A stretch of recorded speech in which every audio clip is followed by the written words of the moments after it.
დღეისთვის მოგართვით რაჭული ტრადიციული კერძი შქმერული, რომლისთვისაც დაგვჭირდება ზუსტად 3 ინგრედიენტი: ნოსტეს ნედლი ქათამი, ნიორი და რძე.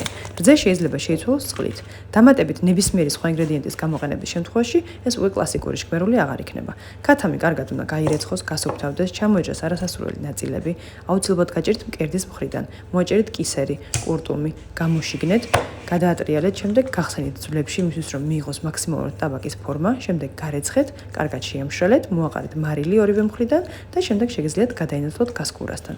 ტაფაზე გადაიტანეთ კარაქის მოზრდილი ნაჭერი. კარგად გაახურეთ და შემდეგ გადაიტანეთ ქათამი კანის მხრიდან. დაადეთ თეფში, შემდეგ რაიმე სიმძიმე, მე ამ ტაფის სამსახურზე მძიმე არაფერი მეგულება, მაღალ ცეცხლზე 7-8 წუთში ქათამი კარგად დაიბრაწება და გადმოატრიალეთ. იგივე გაიმეორეთ.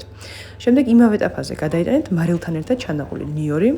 2 წუთი გააჩერეთ იმისთვის, რომ არომატები გაუშვას, მაგრამ არ მიგეწვათ. დაუმატეთ შემდეგ რძე და მიიყვანეთ ადუღებამდე. ამასობაში დაჭერით ქათამის სასურველი ზომის ნაჭრებად. ძალიან წვნიანი და გემრიელი ქათმის ნაჭრები გამოვიდა. ჩაალაგეთ თასში, რა თქმა უნდა ტრადიციულად კეცზე უნდა მიერთოთ სტუმრებს, მაგრამ მე კეცი არ მქონდა.